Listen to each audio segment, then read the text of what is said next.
하루 14시간씩 TV 앞에만 앉아 계시던 63세 남성의 삶이 도자기를 만지기 시작한 그날부터 완전히 바뀌었습니다. 그저 시간만 보내던 그의 하루가 이제는 작품 하나하나에 온 마음을 쏟는 의미 있는 시간으로 채워지고 있습니다. 사람들은 은퇴하면 자유로워질 거라고 생각합니다. 일에서 벗어나 쉬고 싶은 만큼 쉴 수 있고 누구의 간섭 없이 내 마음대로 하루를 계획할 수 있다고요. 하지만 막상 그 자유가 찾아오면 처음엔 좋다가도 금세 허무해지고 막막해지는 게 현실입니다. 출근하지 않아도 된다는 건 분명 행복한 일이지만 동시에 오늘 하루 내가 뭘 위해 살았는가라는 질문 앞에 서게 되죠. 은퇴 후 갑작스러운 변화에 적응하지 못해 우울감을 느끼거나 건강이 악화되는 경우도 많습니다. 실제로 서울대 보건대학원의 연구에 따르면 은퇴 후 5년 이내 우울증 발병률이 퇴직 전보다 2배 이상 높다고 합니다. 몸은 쉬는데 마음은 계속해서 공허한 겁니다. 내가 할 수 있는 게 뭐지? 나는 더 이상 필요 없는 사람인가? 라는 생각이 은퇴한 수많은 이들의 머릿속을 떠나지 않습니다. 하지만 이런 시기를 다르게 받아들이고 자신만의 새로운 일상을 만들어낸 사람들도 있습니다. 오늘은 그런 분들의 이야기와 함께 은퇴 후 우리가 어떤 삶을 선택할 수 있을지에 대해 나눠보려 합니다. 먼저 도예로 인생을 다시 시작한 63세 김정훈 씨의 이야기입니다. 정년 퇴직 후 처음 몇 달은 자유가 그저 좋았습니다. 눈치 보지 않고 늦잠을 자고 TV 드라마를 몰아보며 시간을 보내는 일이 그에게는 휴식처럼 느껴졌습니다. 하지만 그 시간은 점점 지루함으로 변했습니다. 하루 종일 TV를 보는데 뭘 봤는지도 기억이 안 나더라고요. 그냥 시간만 죽이고 있는 느낌이었어요. 그렇게 무기력해져갈 무렵 우연히 구청 문화센터에서 도자기 체험 수업이 있다는 안내지를 봤습니다.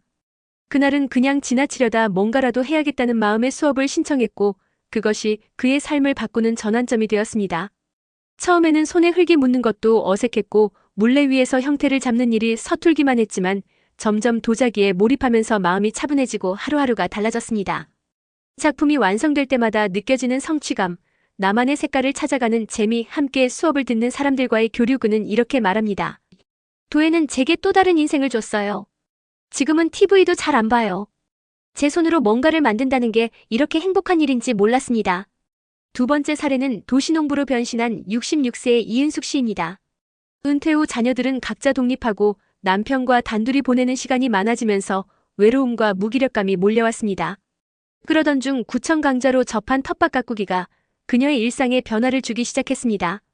처음엔 작은 화분에 상추를 심는 수준이었지만 점점 규모를 늘려 동네 공유 텃밭을 임대해 다양한 채소를 키우게 되었죠. 지금은 동네 주민들과 수확한 채소를 나누고 직접 만든 된장과 고추장을 이웃들과 나누며 마을 엄마라는 별명을 얻었습니다. 그녀는 말합니다. 흙을 만지면서 사람을 만났어요. 내가 여전히 누군가에게 필요한 존재라는 걸 느끼게 됐죠. 그녀는 지금도 아침마다 밭에 나가며 하루를 시작하고 그 하루가 너무 바쁘고 행복하다고 말합니다. 세 번째 사례는 60세에 처음 기타를 배우기 시작한 박영수 씨입니다. 공기업에서 35년간 근무하고 정년퇴직한 그는 퇴직 후 허전함과 불면증에 시달리며 지냈습니다. 그러던 어느 날 손녀가 할아버지, 나랑 노래 같이 부르자며 장난으로 건넨 장난감 기타가 계기가 되어 진짜 기타를 배우기 시작했습니다.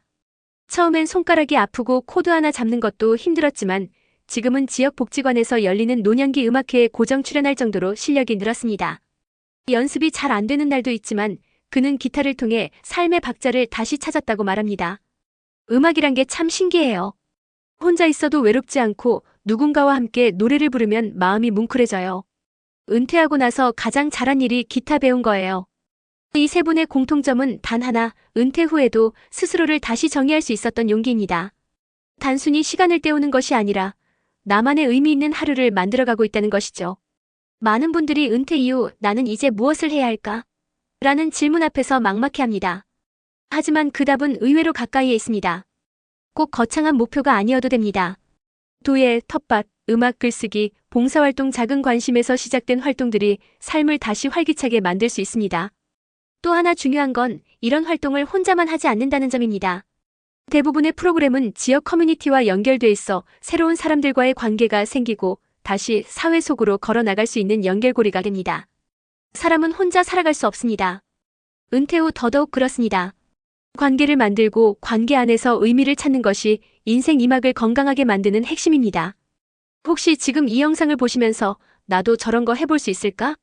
생각하셨다면 이미 첫걸음을 내디딘 것입니다. 지역 주민센터, 문화센터, 복지관, 온라인 커뮤니티를 찾아보세요. 분명히 나에게 맞는 프로그램이 하나쯤은 있습니다. 처음은 어렵고 어색할 수 있지만 그 낯설음을 넘는 순간 생각지 못했던 즐거움이 기다리고 있을지 모릅니다. 인생의 절반이 끝났다는 건 나머지 절반을 내가 원하는 방향으로 다시 쓸 수 있다는 뜻이기도 합니다. 도자기처럼, 기타 선율처럼, 작은 씨앗 하나처럼 당신의 은퇴 후 삶도 지금 이 순간부터 새롭게 빚을 수 있습니다. 지금 당신의 인생 2막을 시작해보세요. 다시 말해, 은퇴는 끝이 아니라 리셋의 시작입니다. 직장에서의 역할은 끝났을지 몰라도 인생에서 내가 할 수 있는 역할은 무궁무진합니다. 도자기를 빚든 씨앗을 심든 기타줄을 튕기든 그 안에 당신의 새로운 하루가 있습니다. 이제는 질문을 바꿔야 할 때입니다. 무엇을 해야 할까? 가 아니라 무엇이 나를 기쁘게 만드는가? 그 답은 아주 가까운 곳, 여러분의 두 손과 마음 안에 있습니다. 오늘 그 첫걸음을 시작해보세요. 당신의 은퇴 후 인생은 아직 한참 남아있습니다.